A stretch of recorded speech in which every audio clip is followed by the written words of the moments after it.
Good evening, everyone. My name is Tamara, and I am the Operations Manager with AgSafe BC. Welcome to today's Thriving in Transition session with Lauren Van Ewyk. Today's topic is balancing stress and expectations through the summer months. Before we get started, just wanted to let you know this session is being recorded and will be available on our YouTube, the AgSafe YouTube channel in the coming weeks. A quick note about privacy: your cameras and microphones have been disabled for this session. We welcome your questions and comments. However, to maintain your privacy, please use the Q&A tab at the bottom of your screen and not the chat function. Only the host and the speaker will be able to see the questions. They will not appear in the recording. It gives me great pleasure to introduce today's speaker, Lauren Van Ewyk. Lauren Van Ewyk is an engaging speaker, registered social worker, foster mom, and agricultural mental health advocate. She has appeared in numerous radio, television, and print articles concerning issues of adoption, foster care, mental wellness, and mental health in the agriculture sector. Lauren is the co-founder of the National Mental Health Alliance, which works with individuals and community stakeholders to deliver mental health support all across Canada and the United States. She and her husband raise sheep in southwestern Ontario and have developed a niche-able business that won the 2009 Regional Premier's Award of Excellence in Agri-food Innovation. Lauren works with businesses, individuals, and families across Canada to find hope and healing. Welcome, Lauren. Thank you so much. What a pleasure to be here with AgSafe BC, folks. I hope you really enjoy tonight. I'm looking forward to having this conversation with you today. There's some transitions coming up, right? As we transition into summer, we have changes kind of thrust upon us. And so we're going to talk about that today. I'm just going to pull up my screen share here. So bear with us as we find our way back to where we want to be. Okay, so thriving in transition, the balancing act of change. Interesting, right? Change. What is that? One of the things we want to know is we want to figure out the difference between a transition and a change. A change is something that happens to us. A transition is something we move with. And there's an interesting distinction between the two because there's so much of it happens in our brain and what we choose and how we choose to see it. So a transition is a process or a period of changing from one state to another, but a transition is something we move with. And so part of our goal today is recognize that when a change is happening to you, thrust upon you, we have some ability to change that, to make it become a transition. So thinking about summer, what causes you stress? Typically, we have our chat function available, but tonight we're kind of going with the question answer. So feel free to throw something up there if you'd like throughout the presentation.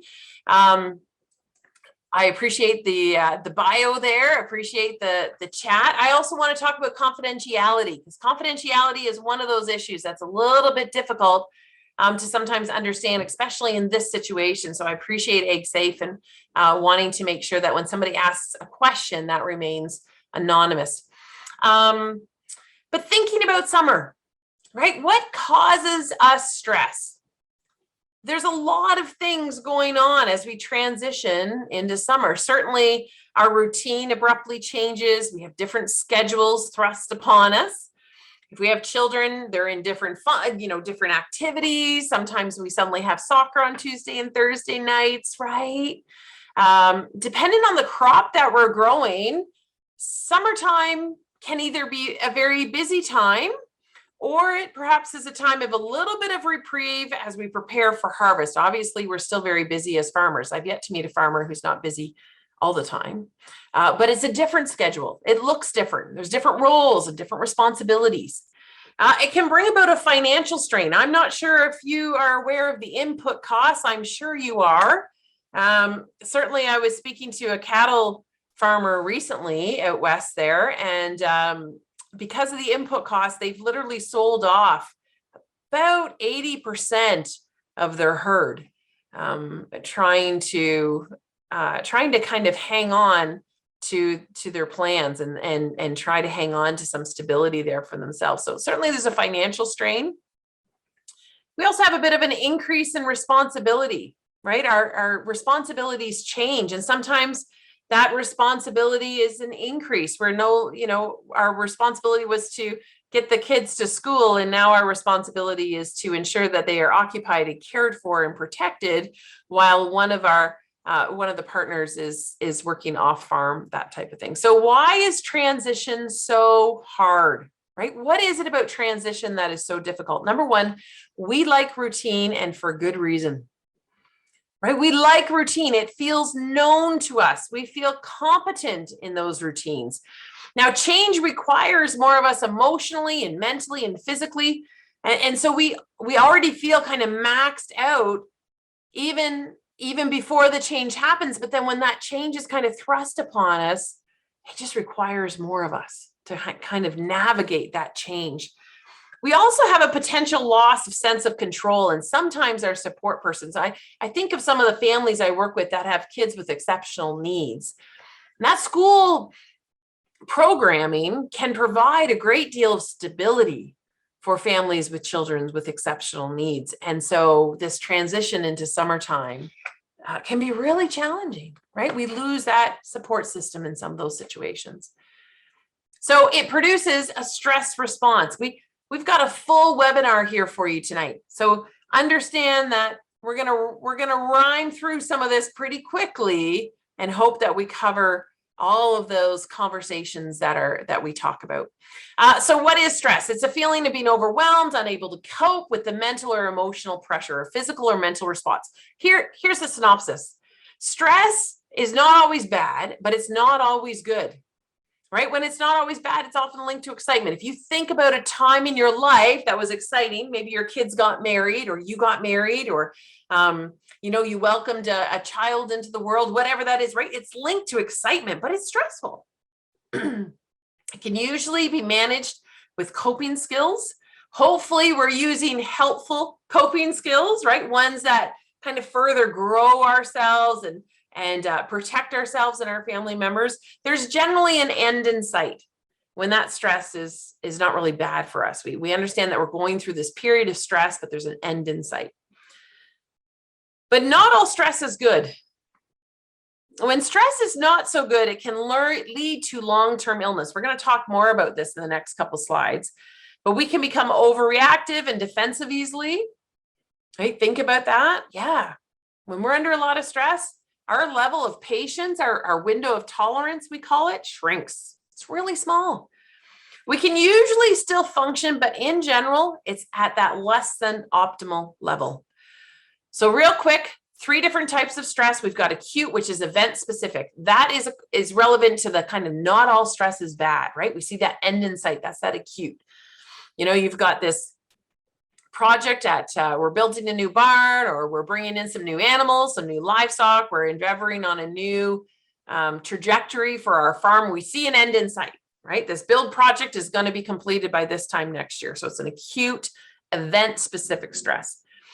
And then we have episodic acute stress, which means we have frequent events that kind of mangle together, right? Typically, folks, I hope you're hearing me here. Typically, we take on too many responsibilities or too many projects, more than what we can really properly handle. We feel as though we're constantly in a rush, or we're running late, or we're disorganized. That's more of those acute stress events piled one on top of the other. I would say a lot of farmers have definitely experienced those episodic acute stress. But the reality is most farmers actually fall into the last category, which is chronic stress. In fact, 68% of farmers, farmers experience chronic stress 68% more often than the general population, meaning that farmers are much more likely to experience chronic stress than the average person in Canada. So it's a consistent state of feeling pressured and overwhelmed over a long period of time. I want to say that again. Chronic stress means I feel pressure over a long period of time. I don't really get a lot of relief from this pressure, right? We have feelings of hopelessness or helplessness that follows. Folks, one of the things I want you to know that in farmers that I work with, it's a quick flip, right? Farmers experience chronic stress and it leads to feelings of hopelessness and helplessness, but it's a quick flip. In other words, I work with farmers who, for a long period of time, it looks like they're doing well. It looks like their business is growing, they're managing their family, they're working with their equipment, they're managing their goals and meeting their expectations when it comes to their debt, which is a huge issue among farmers, particularly young farmers who are really experiencing some fluctuations right now. And so it looks like, to the average bear, farmers are doing really well. But folks, it's a quick flip. When suddenly their body tells their brain, that's it, I can't do this anymore. This level of stress, is unbearable. We go from this, we have performed really well, to, I just can't do this anymore. So it's a quick flip. Chronic stress leads to a decrease in motivation and a decrease in mental agility. It also means we're more susceptible to the impact of stress on our physical body and on our long-term wellness. Because of that level of stress, we're actually more susceptible to the impact of stress.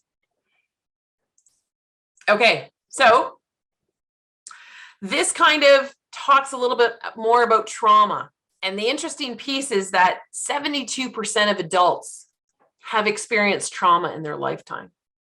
I want you to sit with that for just a second, understanding that 72% of adults have experienced a form of trauma. And what we know is that trauma is actually stored in our muscles, in our body. And so the initial response, the initial stress response, is a physical response. Right? Our muscles feel sore, our respirations increase, our heart rate increases, our body kind of absorbs that stress response. Nearly 3 in 5 farmers meet the classification for anxiety. And that anxiety impacts their body. The body keeps the score. So there's really no bear in the room. In other words, for those farmers who experience that stress response and they become hypervigilant, meaning we're always looking for danger, we're always looking for that kind of bottom to fall out of the bin. That's your amygdala in your brain, rapid firing, saying, oh my goodness, something's going to blow up. Something's not going to work out, right? Somebody's not going to approve of me. I'm going to lose the farm. That kind of hypervigilance becomes status quo. Our digestive system shuts down, our muscles, we get locked and loaded. That's a stress response. But the reality is there really is no bear in the room. In other words, we have a stress response when our body or our brain perceives, the amygdala, it's called, inside our brain, perceives stress. And it kind of hijacks us. It actually kind of lies to us and says, oh my goodness, you got to run for your life. There's a bear in the room. There's no bear in the room. Our body responds as if there is because it believes our brain. But the reality is no, I'm still in control. I can use these coping skills that I've learned to overcome this initial response. So how do we do that? One of the goals of the National Farmers Mental Health Alliance is to really equip farmers and those who provide for farmers and work with farmers with some really basic skills to help cope with anxiety and stress and all of those other pieces. So coping and self-care. One of the things to learn to do is to learn to take deep breaths. So you want to breathe in through your nose for 4 seconds. You want to hold it for 4 seconds, breathe out through your mouth for 4 seconds, and then hold it for 4 seconds. So I often teach these in the session where we actually practice it. So real quick together, we're going to do that. If your feet are on the floor. Now your posture, oftentimes I say, okay, people, we're going to take a deep breath, and people get right rigid. They just get all stiff, ready to take this deep breath. And I want to encourage you not to do that. I want to encourage you to instead put your feet flat on the floor, take your shoulders up to your ears and let them drop, and then sit into your saddle. How many of you have been horseback riding? Right? You know what? Sit into your saddle. You kind of roll back on your tailbone. You almost slouch a little bit and get really sunk down into your pelvis. That's the posture for taking a deep breath. So on the count of 3, we're going to breathe in through our nose, We're going to hold it for 4 seconds.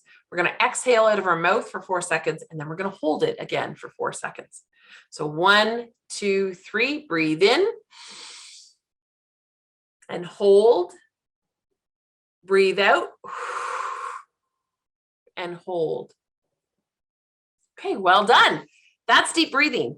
Now, here's the interesting thing about deep breathing. I really encourage people to practice it in the morning when you wake up and practice it before bed, because the cool thing about this is that the brain kind of remembers this skill and it kicks in when we need it to, even when we're not thinking about it. If we've practiced it and our brain understands this and processes it, remembers it, in those times when we're feeling stressed, we don't always have to actively think about it, but our brain will take over and allow us to take some of those deep breaths. Okay.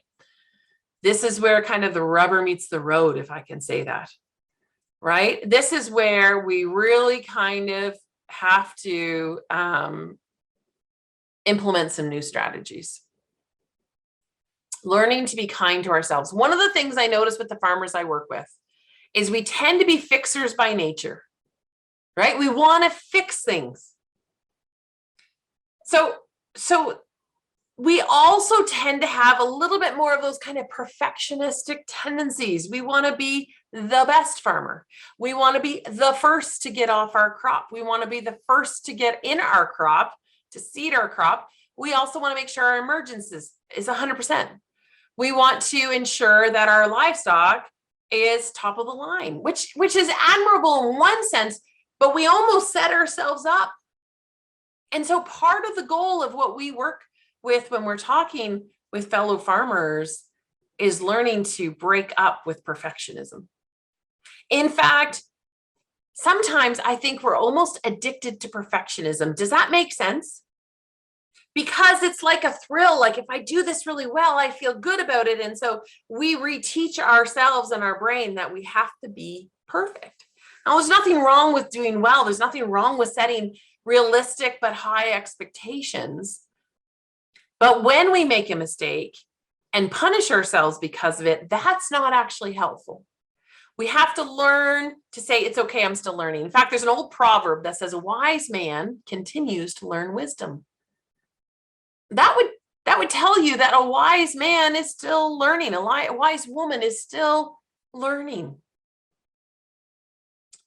When a person desires to do well and is okay with failure, that's part of the price of learning and succeeding, we are able to be kind to ourselves. We're able to stretch out our grace factor, is what I call it. We want to stretch out that grace factor to show grace to ourselves and to other people. So celebrate what you've done well, but talk to yourself the way you would someone you love, and remind yourself of how far you've come. Now, mindfulness. What is mindfulness? It sounds, probably for some of us on the call, it sounds like a little bit out there, but here's what mindfulness is. It's just paying attention on purpose. Like being really intentional about noticing things.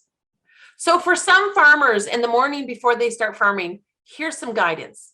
I say, why don't you go out there to your bean field or to your cherry tree crop and notice things. Notice the bees. Notice the leaves and the veining and the color and the texture. Notice your plants and what they look like, what they feel like. It's slowing down to notice the things around you. Folks, that's mindfulness. It's paying attention on purpose. It's a fantastic coping strategy. It sometimes goes so far to remind ourselves about why we love farming. I was talking to a client today, and this individual said, I just knew from a young age I wanted to farm. That's all I ever wanted to do. I wanted to farm. My parents said, no, don't do it. Don't go into farming. It's too hard. He said, I wanted to go into farming. It's mindfulness that plays a role in the longevity, in appreciating what we do as farmers. One of the other things to keep in mind is that you have inherent value. We often do a chat about your farm's greatest asset. You are your farm's greatest asset. You have inherent value. You are precious. There's nobody else in the world, not in this entire world, that can do what you've been set out to do. You're irreplaceable. You play an incredibly valuable role in our world. And so understand that, appreciate that, let that soak in for a minute. You're irreplaceable. You're also not the only one to make a mistake. In fact, if you could point me to somebody who's never made a mistake, let me know. The reality is that we all make mistakes. We all make judgment calls, and some of them are exceptional, and some of them we would change if we could go back, right? Suffering and failure is part of the shared human experience. Take note of that. If there's been something that's been like, oh, I really should have done this. Well, you know what? You could have done that. Could have. But failure is part of our human experience. And so we can just accept that. We really can come to the place to say, you know what? I don't know anybody else who hasn't failed. And so that's part of my experience. It's part of the human experience. Okay, coping strategies. Another one, exercise. We talked a little bit about chronic stress. One of those pieces of chronic stress means it produces this hormone called cortisol. And there's 4 really good ways to get rid of cortisol. The number one way is exercise. I don't think anybody would disagree with me there. I encourage people to do exercise, both planned and spontaneous, both cardio and weight, whatever you can do. I have a lot of farmers who are like, well, I'm really active. Yes, we are really active. That doesn't mean that we're reaching goals when it comes to exercise. Exercise is number one. Another way to get rid of cortisol is through something called an ugly cry. I'm not sure if you've ever seen an ugly cry, but it is definitely not a little tear just streaming down your cheek. Definitely not. An ugly cry is where we're red and we're puffy and the goobers are flowing. And when we, when we speak, the saliva sticks to the bottom of the roof of the mouth at the same time. That's an ugly cry. Another one is spending time with people, right? Now, that doesn't mean you have to spend time with a whole lot of people. It might be just one person. And the last one is carbohydrates. But folks, in talking with Dr. Robin Haney Defoe, she would tell you it's not a whole bag of cookies, it's half a cookie. So in general, we tend to take half a cookie and take 5 more. It turns into an unhealthful coping strategy. And that brings us to kind of nutrition, trying a variety of foods, trying something new. When COVID first hit, we did these theme nights in our house where we tried food from different parts of the world. And I'm not sure if you've ever had a bow tie, or I'm not saying that right. Now I need to look that up. But it's from South Africa. And it's an incredible dish. It has curry in it. It's delicious. But learn to try something new. Get brave, get creative, and try something new. Faith and heritage. We tend to sometimes ignore this piece. And I have people all the time who says, well, I don't do the God thing. Well, here's the thing. Legacy is important. What did your grandparents hold dear? What was, part of their legacy? Was it a really tough work ethic? Is that something that you identify with and you share with? If you are a person of faith, then grow that. Keep seeking that out. Time away or time with. Some of us thrive off time with other people. And I mean a lot of people. I'm one of those people. I love to have, 60 people over. It's so much fun. I have other people in my family who just want 1 or 2 people over to really build connection with those people. So figure out, how do you truly relax? What really kind of fills you, and grow that. Okay, we're going to flip just a little bit and talk about communication strategies. As I said, there's quite a lot in today's kind of presentation. And so I know I'm kind of running through this. If you have questions, don't be afraid to throw them up there. So active listening. What is active listening? Here's a couple of strategies for you to keep in mind. Make warm eye contact. Right? Make warm eye contact. How many of you ever had that eye contact and you're like, oh, that person does not want to talk to me? Right? When you're talking with your kids or your spouse or your partners, your business partners, or whoever it is, Generally, square yourself to that person. Let them know you really want to hear what they've got to share with you. Make that warm eye contact and seek to understand rather than to be right. Yeah. Seek to actually understand, what are they really trying to convey to me, rather than building that argument so that you can be right. I remember I was the youngest in my family. We'd sit around the table, and my brothers and we would kind of get into conversations. And, I think about the times when I really didn't listen to them. All I was doing was building my argument so I could sound smarter than them. I actually diminished what they had to say simply because it was my own pride. It was my own desire to be right, to sound smarter, to sound more knowledgeable. That's not our goal. Our goal in building relationship and communication is to seek to understand. And the other thing is, it's action-based. That seems a little bit like a misnomer, right? Active listening, we're listening. How's that action-based? Action-based means we listen physically, we're actively engaged in it. It's not something that's just happening as a passerby. Those times in the car where you're driving and you're distracted and you're just kind of like nodding and smiling to the rest of the conversation going on, that's not active listening.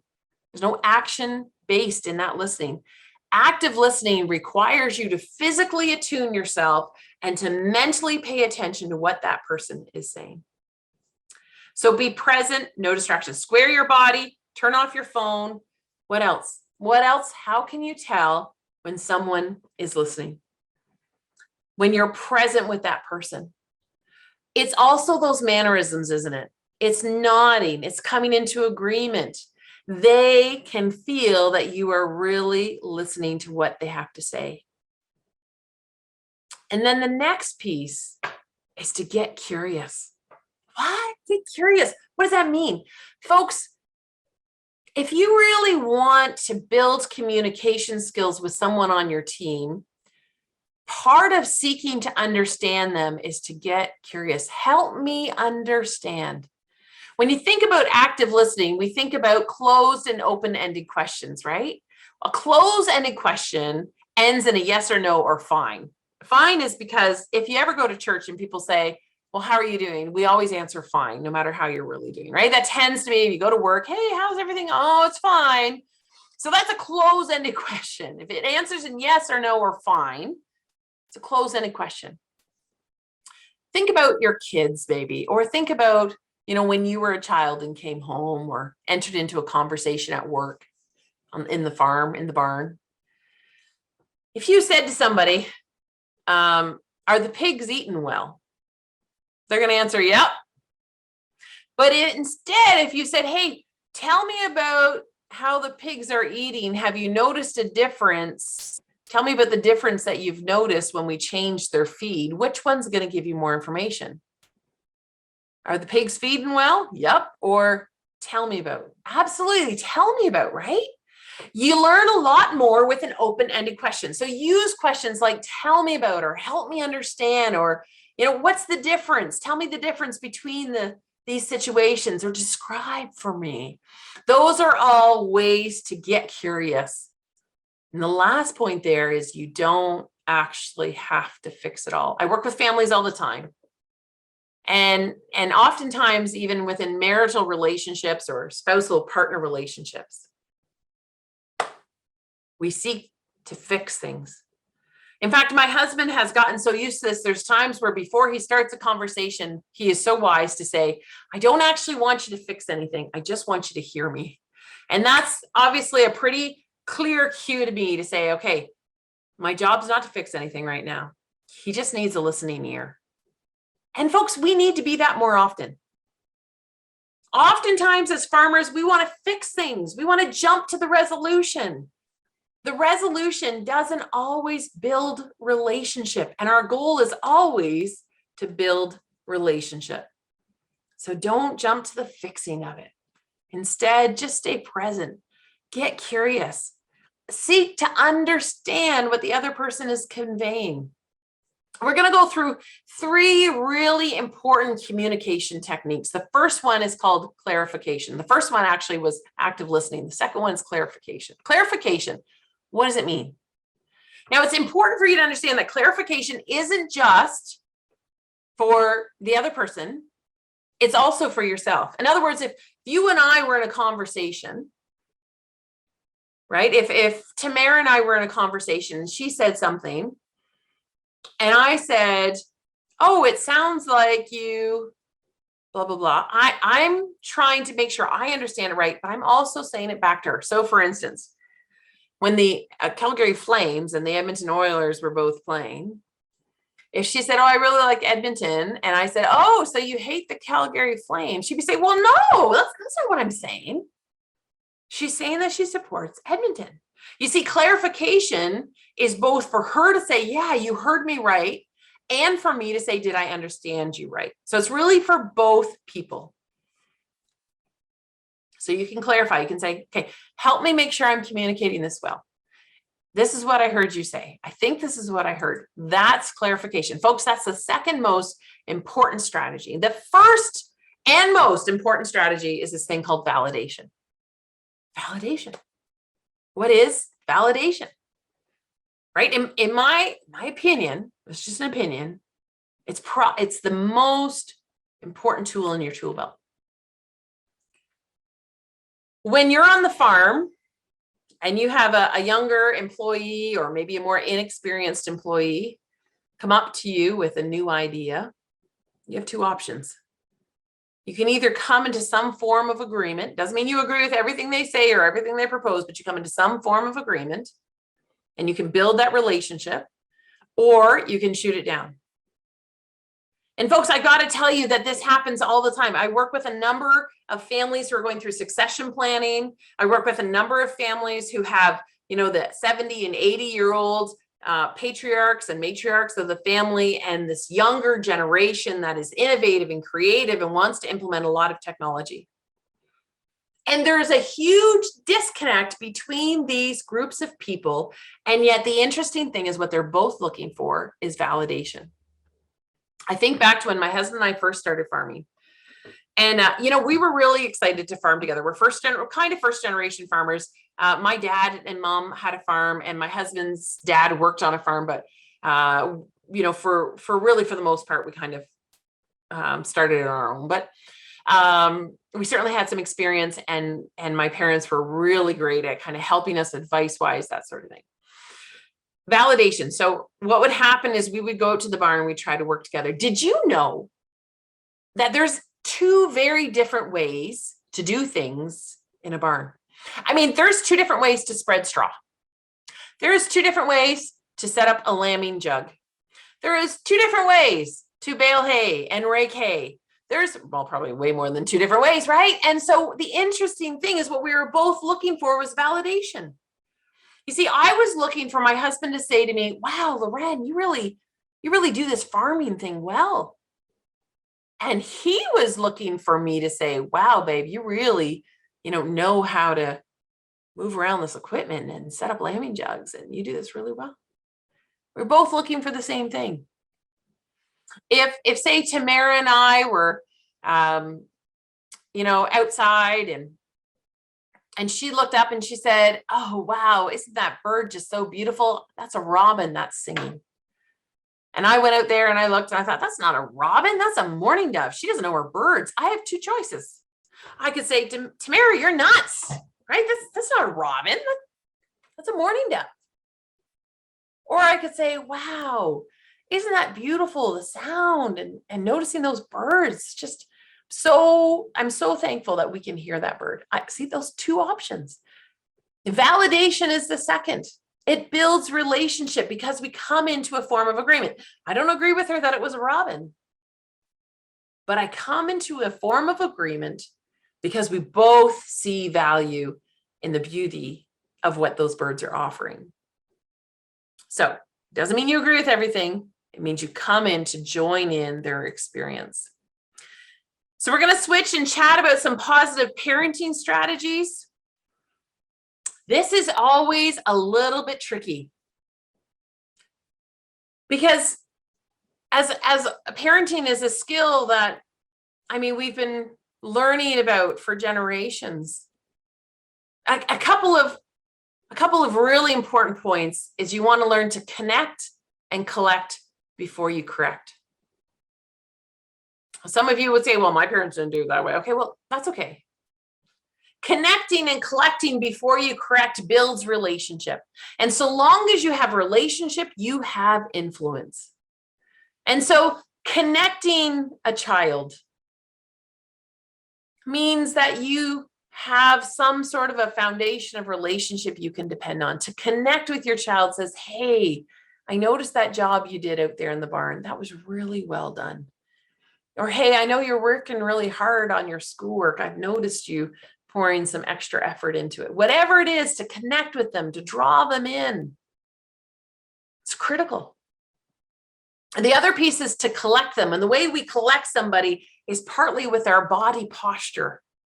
To collect them means I ensure eye contact, right? Appropriate touch if needed. If somebody needs some encouragement and your child has had a hard day and you reach out and put your hand on their shoulder, that's your way of collecting them. You want to do these things before you correct. What happens all too often is, mom or dad walk through the door and the first words out of our mouth is, have you done this yet? Have you done those chores yet? We convey to our children that they're not meeting our expectations. Sometimes that backfires on us. Now, if our kids aren't meeting expectations, it doesn't mean that we just ignore them. It means that we work purposefully about connecting and correcting with them so we can correct them and it doesn't hurt our relationship. It builds relationship. One of the things to do is to resist lobbying instructions. And folks, I'm a guilty mother of this. I just got to be honest with you. Lobbying instructions, I mean, if I'm out in the garden and I need a job done, you will hear me holler sometimes. I thank goodness I can text kids now, right? No, I want to go to them. I want to collect them. I want to set the stage for success. So resist kind of just hollering, Johnny, take out the garbage. As much as you can, go and collect that child and say, hey, what's that job that you need to get done today? Right? I noticed you haven't taken out that garbage yet, and you have until 1 o'clock to get that garbage out, okay? Because that's part of our agreement. That's part of our expectation. That's your job. Active listening, again, we talked about getting curious, using open-ended questions and clarification. Okay, validation.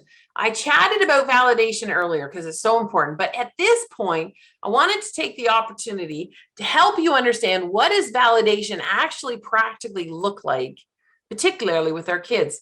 It is a critical piece. I work with people all the time. One of the things I find comes back to adults who are high functioning tend to be more anxious farmers and feeling like they just never quite met their parents' expectations. That's not always parents. Sometimes it's teachers, sometimes it's coaches. And so folks, understand that validation is by far your most critical tool in your toolbox. It is learning to validate. So number one, when something's gone on, you want to stop what you're doing and think about that situation. How many of us can shoot from the hip? Now, if you've experienced trauma as a child, your linguistic center is among the last things to be developed. And it actually means sometimes we're slower to respond. It takes us time to kind of process our emotions or process information. Validation means we stop and we're purposeful. We take a deep breath and say, okay, what is my goal with my child? When we need to correct a child, and folks, we need to correct. I'm not saying for an instant to stop parenting. Correction is part of parenting. But what we want to say is, okay, what is my goal? Is my goal to tear down my child's character? Nope. My goal is to build relationship, to have influence, and to connect with our kids, to motivate them to do well, to be all that they are, their potential is reached. That's part of our goal. So ask yourself, wait a minute, okay, this situation's gone on. What's my goal? My goal is to connect with my child. My goal is to correct them, to ensure that they understand the expectations. Number 2, look at your child with some new eyes. Kids do well if they can. Ask yourself, what are they feeling? What else is going on behind the scenes? So often I have parents that come to me and they're like, I want to fix my child's behavior. I'm not sure if this shocks you, but your child's behavior is most definitely related to some stuff going on under the ground. Kids do well if they can. And under the surface, if we get a picture of what's going on under that surface, we build connection, we build relationship. We can equip our kids so they have the skills to meet that difficulty. So figure out, what's your child feeling? A lot of times I have parents who say, oh, my kid, like they put holes in the walls and they just destroy my plants. Or I work with a lot of kids who've experienced trauma. Wait a minute, what's actually behind that? Do you know behind anger is often sad and scared? There's 4 basic emotions: mad, sad, glad, and scared. And oftentimes behind mad is sad and scared. So be like a detective, put that little detective hat on, say, okay, what's really going on with my child? They're not motivated. They're normally motivated to do their chores and to help out. And they're not motivated today. What's really going on? Explore that. What's getting in the way? Be aware of old experiences and remind yourself that this is about their experience. Be aware of your own experiences as well. Sometimes our experiences cloud our interpretation. So we have to kind of take a little bit of inventory and say, okay, wait a minute. Is this about me or is this about my child? I mean, this is how I handle that difficulty. They're not me. They're handling it differently. Maybe I can help them figure out some new skills, right? Absolutely. And then make that validating statement. Show your child that you're understanding and say, you know what? It makes sense that you're frustrated. This is a tough situation. That's a validating statement. From there, you validate, that child feels connected to you. That child feels motivated. They trust you more. They're more likely to hear you, to take advice, or to be more kind of reflective themselves. There you are. I want to talk real quick about consequences. You know, when we're parenting, there's kind of 2 different consequences. And the first one I want to talk about is those natural consequences. Natural occur without any parental involvement. The beauty of a natural consequence is there's no lectures. We use narration skills, meaning like, if this happens, I wonder what this will, right? Like we narrate, we help them understand the story of how that's going to unfold or what might have happened. It depends on a cause and effect. So for instance, if it's -10 out and your child refuses to wear a coat and they go outside and they're cold, they opt to wear a coat next time. Now, it's not effective if it places the child at risk for harm. So you as a parent, you have to kind of weigh that for sure, right? Be aware of, you know, this natural consequence. Is it going to place them at risk for harm? If that's the case, this is not a consequence strategy to use. But if they don't do their laundry and it means that they don't have clean clothes to wear to school, then that's a natural consequence. That's okay. Those natural consequences are incredibly effective, particularly for kind of some harder to parent kids, those kids who have to kind of learn the hard way, as I hear a lot of parents, kind of reflect. Natural consequences are effective. When too much time has passed for the child to link their choice to the consequence, again, not effective then. And when the consequence would punish other people, you really want to be cautious about using natural consequences. The other type is logical. So a logical consequence is enforced by a parent or guardian. It's directly tied to an unwanted behavior. I show this picture. I'm not sure how many of you have ATVs, but in our home, as per law, wearing helmets are an absolute requirement. There is no ifs, ands, or buts about it. And so if one of our children show up for a ride on the quad or want to use the quad and they don't have their helmet, absolutely not. That's a logical consequence. You didn't make it a priority. You don't get to ride it for the day. You don't even show up without a helmet because that will disqualify you for the entire day. It's an absolute critical piece. So it's directly tied to an unwanted behavior. It's ideally considered in advance, meaning this is where your communication skills come into play. As a parent, you can calmly say, this is my expectation.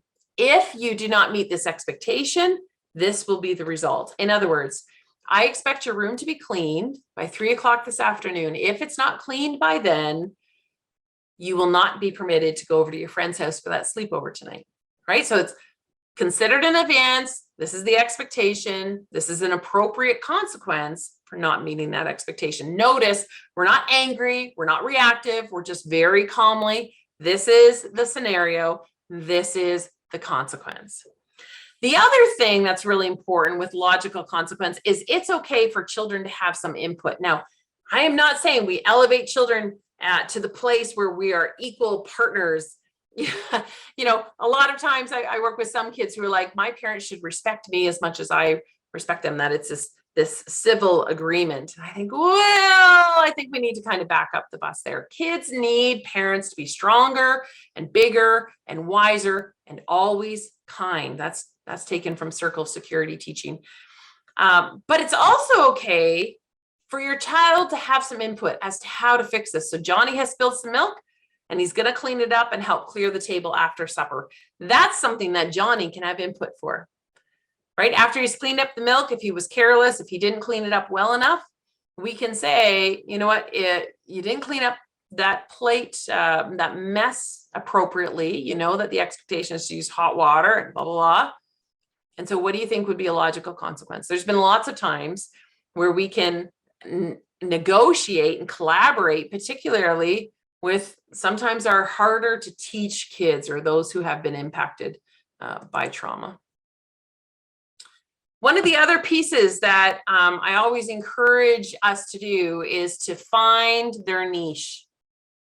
Every child has talents, they have skills and abilities, and it's important that we actively seek to help kids find their uniqueness and to celebrate that. That I would say is part of your parental homework almost. This summer, as you're spending time, as your kids have navigated from school to home, make it part of your purpose to really discover some of their unique niches. I'm not sure how many children are part of your family. We are foster parents, and so sometimes we've had more and sometimes we've had less. But I make it part of my homework to study those kids and figure out what really makes them click. For some of my kids, it was computer technology. For some of my other kids, it was the helping environment where they could help other people and be camp counselors and kind of speak into other people's lives, so to speak. Right. And so very different ways that they're gifted. For some of my other kids, they love to bake. And so what do? We help them start up a bakery business to help them flourish in their niche. I was working with a family one time who was really struggling with two of their children, I think they had 5 or 6 children. And these 2 kids were just always at one another and didn't follow instruction. And, you know, the reality is after we had worked with them for a while, we figured out that sometimes these kids just didn't feel like they belonged. They just didn't feel like they were to the class of the rest of the family because the other family was so gifted, particularly in agriculture. They were in the 4-H clubs and, you know, they were designing different things and they were really involved in livestock care. And these 2 kids within this family just didn't feel like they clicked in that kind of environment. And so the parents made it their homework to really study these kids and think about what really made them flourish. For one of them, it turns out that he is a good salesperson. And so they created a business where he would go around to different yard sales and watch for things and then post it later on Facebook. This child was about 15 years old at the time. And so on Saturday morning, either mom or dad or an older sibling would take this child to different yard sales and they were given some seed money. And from that, they began to sell things online. And lo and behold, that child found their niche and they felt proud of themselves. And so it really elevated the sense of security within the family and the belongingness within that family when the parents really poured into finding this child's niche. So whenever possible, you want to stoke that flame of passion. You want to celebrate their giftedness and endorse their desire to set goals, offer the tools of success, whatever that looks like. How can we kind of grow your success? One of the other things I didn't talk about, but I think is really important to talk about tonight, is this thing about boundaries. And I share this story because oftentimes, remember, farmers were fixers by nature. And as fixers by nature, we tend to jump to helping other people. We tend to kind of put ourselves out there and say yes to a lot of things that a lot of different expectations are placed upon us. If you think about it, do any of you have a fence, right? Does anybody on the call tonight, or maybe you're watching this later on YouTube, do you have a fence in your backyard or on your farm? And why do you have a fence? I mean, what's the purpose of a boundary, of a fence? For us, as you know, we are sheep producers. And so I learned a long time ago that my neighbor to the north doesn't appreciate it when my sheep wander into their wheat fields, right? Yeah, it's not a good situation. And so that fence is helpful. Apparently our sheep ended up on, well, not apparently, our sheep ended up on the road one time. It's a pretty busy road, not terribly busy, but certainly not a backcountry drive. A helicopter had flown over and that had spooked our sheep, our entire herd. And so they ran right through a fence and made it out onto a road. And so our neighbor called. I happened to be out of the country at the time. And they were able to kind of wrangle our sheep and get them back into a secured yard, thankfully. But I don't like my sheep on the road. I don't like them in the neighbor's field. And so I have a fence to contain sheep. So one of the functions of a fence is to keep things in. The other function is to keep other things out, right? I generally don't like coyotes attacking our sheep or a dog attack, right? There's certain things I want to keep out of our sheep herd. I was kind of startled one morning. I had a lady show up at our door and she looked really flustered. And I thought, oh my goodness, something's gone on. And so I opened the door and I said hi. And she didn't say anything. She just looked really angry and she thrust out her arm and there was this long red line right down her arm.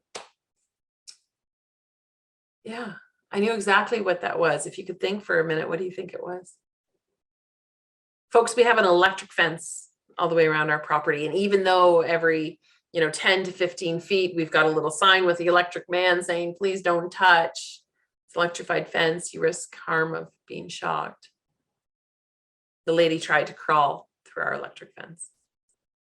So I said to her, could you tell me about why you tried to crawl through our electric fence? And she said, well, I wanted to take pictures of the lambs in the front pasture. And I said, well, I appreciate you coming and asking me, because now that you've asked permission and now that you recognize there's a fence there for a reason, I would be happy to take you. In fact, I'll do one better. We had some bottle fed lambs in that front pasture running with some of the ewes and lambs. And so I made up a bottle of milk and I allowed her to bottle feed. I don't know, there's, I think probably 3 or 4 of those lambs all fighting for that one bottle. And so folks, you see, the reality of fences are not just to keep some things in and keep other things out. They're also to force the other person on the other side of the fence to get resourceful. I think about a time I was working with this family and this young boy was really struggling with anxiety.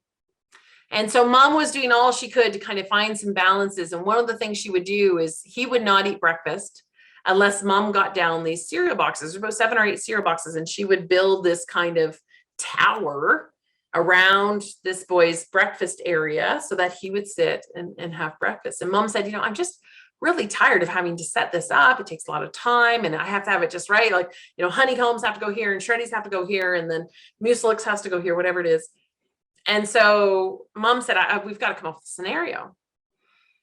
And so mom sat down kind of these expectations and said, you have to go to school, but if you don't go to school, here's these logical consequences.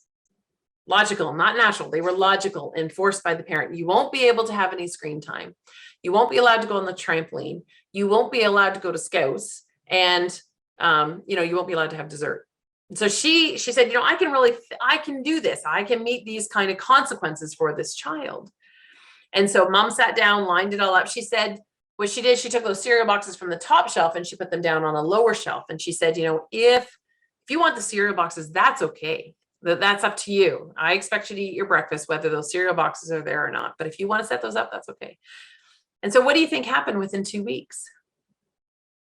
Within 2 weeks, this child had decided, well, no, I don't really need those kind of cereal boxes. Now, I'm not saying for a minute that that's how we treat anxiety in every situation. We just force somebody to take care of it. I'm not saying that at all. What I am saying is when mom set the boundary, it required the child to become resourceful.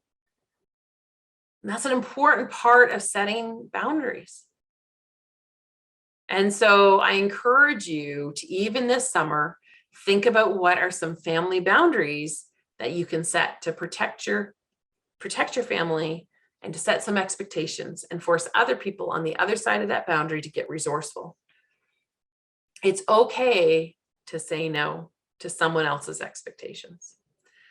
Folks, that kind of brings us to the end of our presentation. If there's any questions, I just invite you to throw it up there in the Q&A. And if you don't have any questions, maybe share with us what's one thing that you learned or one thing that you kind of took from the presentation. Feel free to do that as well.